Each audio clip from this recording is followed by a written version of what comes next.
Hi అండి, నేను మీ Mamata. Welcome to Mamata home kitchen. పెసరపప్పు చారు ఎప్పుడైనా ట్రై చేశారా? చాలా బాగుంటుందండి.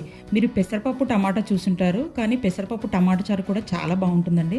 వేడి వేడి అన్నంలోకి ది బెస్ట్ కాంబినేషన్ అండి.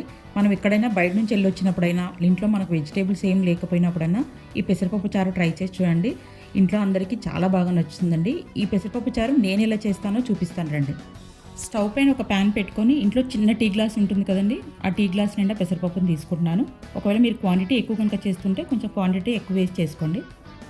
పెసరపప్పుని ఇలా కొంచెం దూరగా వేయించాలండి. ఇది మాడకుండా చూసుకోవాలి, మాడితే టేస్ట్ మారిపోతుంది. ఇలా దూరగా వేయించి కొంచెం కలర్ చేంజ్ అయితే చాలు, మరీ ఎక్కువ అవసరం లేదండి. జస్ట్ ఒక 1 minute వేయిస్తే సరిపోతుంది. దాని తర్వాత ఈ పెసరపప్పుని ఒక చిన్న కుక్కర్లోకి తీసుకొని 1-2 సార్లు శుభ్రంగా కడిగేసి పెట్టుకోవాలండి. తర్వాత దీంట్లోకి మనం వాటర్ తాగే గ్లాస్ ఉంటుంది కదా, దాంతో 1/2 గ్లాస్ వాటర్ వేస్తున్నానండి పప్పు ఉడకడానికని. 2 టమాటాలను తీసుకొని వీటిని ఇలా చిన్న చిన్న ముక్కలుగా తరిగేసి పెట్టుకోవాలండి. తరిగేసిన తర్వాత వీటిని కూడా ఇదే పప్పులోకి వేసేయాలి. 2 వెల్లుల్లి రెబ్బలను కూడా ఇలా పొట్టు తీసేసి వేస్తున్నానండి. 1/2 టేబుల్ స్పూన్ పసుపు, 1/2 టేబుల్ స్పూన్ జీలకర్ర ఇదే కుక్కర్లో వేయాలి. స్పైసెస్ కోసం ఇక్కడ నేను 2 టేబుల్ స్పూన్ల కారం పొడి వేస్తున్నాను. మీరు తినే స్పైసెస్ని బట్టి కారం అడ్జస్ట్ చేసి వేసుకోండి. తర్వాత కుక్కర్ మూత పెట్టి స్టవ్ పైన పెట్టి 3 విజిల్స్ వచ్చేంత వరకు ఉడకనివ్వాలండి. పెసరపప్పు కొంచెం తొందరగానే ఉడికిపోతుంది. మనం చారు కోసం చేస్తున్నాం కాబట్టి పప్పు మెత్తగా ఉడికితేనే బాగుంటుంది. మెత్తగా ఉడికిన తర్వాత పప్పులోకి కొంచెం రాక్ సాల్ట్ వేస్తున్నాను. సాల్ట్ మీరు తినే సాల్ట్ని బట్టి అడ్జస్ట్ చేసి వేసుకోండి. సాల్ట్ వేసిన తర్వాత ఒకసారి పప్పు గుదితో ఇలా మెత్తగా మెదపాలండి. పలుకులు ఏం లేకుండా పప్పుని ఇలా మెత్తగా రుబ్బాలి. మనం దీన్ని చారు కోసం చేస్తున్నాం కాబట్టి ఒక పెద్ద గ్లాస్ నిండా వాటర్ పోయాలండి. మనం వాటర్ దా గ్లాస్తో పెద్ద గ్లాస్ నిండా వాటర్ పోయాలి. పప్పు ఉడకడానికి ఒక 1/2 గ్లాస్ పోసాను. ఇక్కడ పప్పు మెదిపిన తర్వాత ఇంకొక 1 గ్లాస్ పోస్తున్నాను. మొత్తం ఇక్కడ 1.5 గ్లాస్ వాటర్ యూజ్ చేశాను. కన్సిస్టెన్సీ చూడండి, ఇలా ఉంటే సరిపోతుందండి. మీరు ఒకవేళ మీకు కొంచెం ఏమైనా గట్టిగా అనిపిస్తే కనుక ఇదే ప్లేస్లో ఇంకొక 1/2 గ్లాస్ వాటర్ వేసుకోవచ్చు. తర్వాత స్టవ్ వెలిగించి దీన్ని 1-2 నిమిషాలు మరగనివ్వాలండి.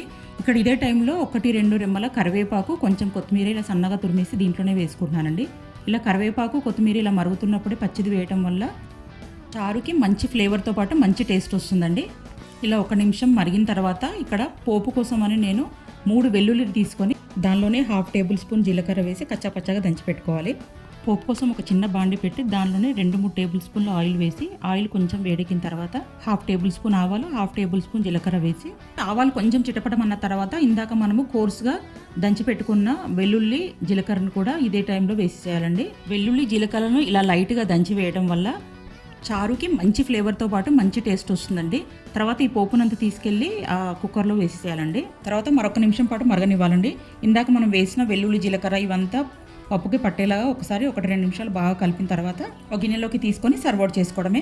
అంతేనండి, ఎంతో టేస్టీ అయిన పెసరపప్పు చారు రెడీ అయిపోయింది. చాలా క్విక్గా అయిపోతుందండి. వేడి వేడి అన్నంలోకి చాలా బాగుంటుంది. వేరే కూరలు ఏం లేకపోయినా జస్ట్ ఒక పెసరపప్పు చారు ఒకటి ఉంటే అయిపోతుందండి. ఈ పెసరపప్పు చారు మీరు ట్రై చేసి మీకు ఎలా కుదిరిందో నా కామెంట్ సెక్షన్లో మెన్షన్ చేయండి.